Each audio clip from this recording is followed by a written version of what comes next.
Hi, I'm Rashanah Baldwin, a journalist, a Chicagoan, and a millennial bringing light to everyday stories that matter. I share the type of stories that mainstream media ignores or gets wrong. The news of the neighborhoods, the news that matters. Here is someone you need to know. Meet Darlene Morris, a real estate consultant. The reason why I call myself a real estate consultant because I do sales and I develop. So I can consult on all levels with project management, development, rehab, sales, and listings and buyers. I focus basically on residential. My family has always been in real estate, and out of college I was an actuary. At that time, I owned maybe 2 properties in Inglewood. That's where I started. Was not selling real estate, got laid off.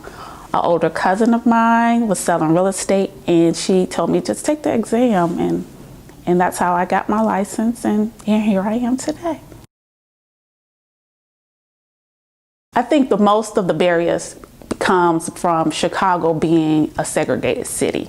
The dominant white male running everything from lending, real estate sales, the government behind the real estate, it becomes a little challenge when you are basically only focused in a certain area. Back in the 20s and 30s, they had the black belt. So now, basically, if you want to be successful in real estate and not face a lot of challenges, you are really segregated from the south side of Chicago to the suburbs. And to get like into Lincoln Park, downtown area, you will face some racism, which I've had. The thing is that you can't do everything. You get in the field that you can master, and you just master that field. Well, in the lives of Blacks as a whole, I try to take the properties that are in our neighborhoods, redevelop them, give people the same opportunity to own properties that mirror the ones that are in Lincoln Park and River North and things like that. As far as in the business of real estate with Black women, I basically freely give of myself. Everything that I know, if you're interested, without a price tag on it, you can tag along. I can mentor you. I mentor 3 ladies currently right now on this project that I'm doing. If they're interested, I'm here every day. They get to learn from the project budget to architect to the city, dealing with permitting, and of course the GCs and contractors. Well, it was important to me because if I wasn't the assistant to my cousin, I would not have known like the different avenues that you can navigate through real estate. At the time, she had been selling real estate for maybe about 10 or 15 years. She had a lot of investors under her belt, and I just learned from them. And so it's basically like you carry it forward. A good leader is someone who is willing to learn too. You can learn from anybody and always be open to know that there's more than one way to do business. It's not one way, this is the only way you can do a rehab, or this is the only way you can navigate through sales in different industries.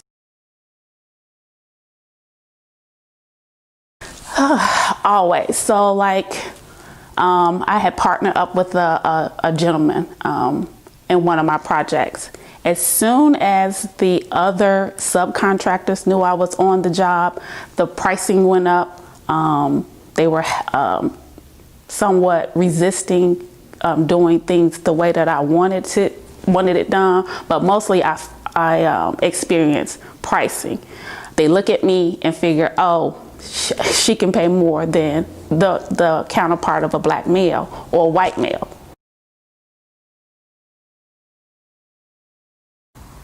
I put my foot down. I pay on time. My projects run smoothly. And if you want that type of work environment, you you come to work, you sign a contract, and I carry out my part of the contract, and I expect them to do the same as well.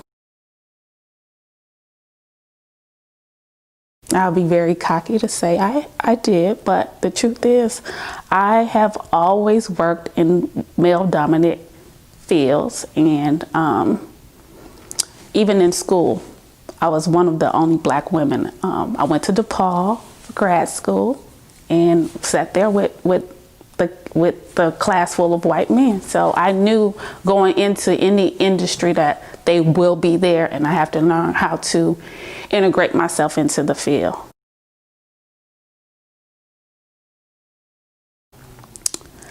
I would have to say my older cousin, because again, even though my family was in real estate, I owned properties, I was a landlord, I never looked at myself as selling until I partnered up with her.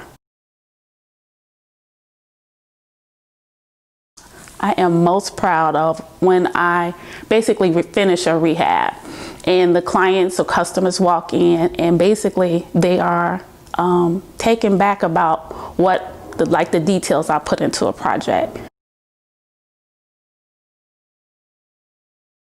Well, they say you work hard, you play hard.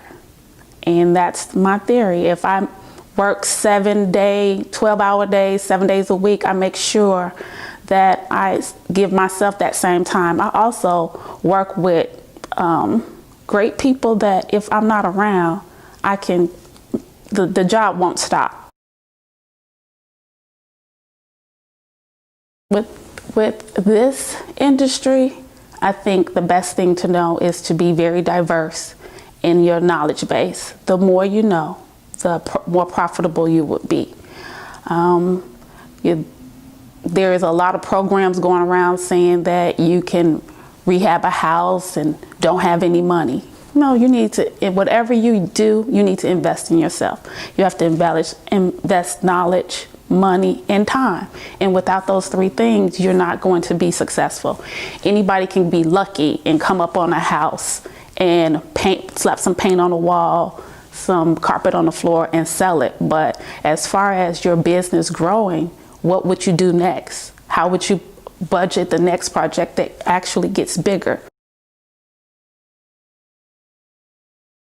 I try to basically give people information. The more I know, again, the better my client experience will be.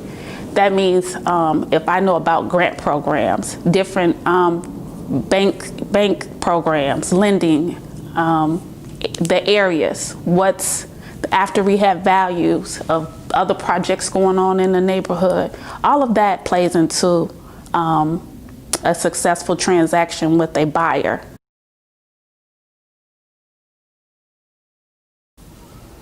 I think the roles of Black leaders in general is very important.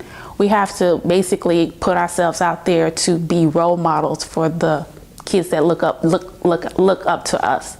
They look like us, we look like them, and so instead of them always going to like professional athletes, it should be secondary roles for them to be entrepreneurs, to build up their neighborhoods, to grow for the next generation. I guess what I'm saying is, like, when you have younger generations, they should be better than the one before them. And so the more that you can give to the younger generation, the better we become as a people.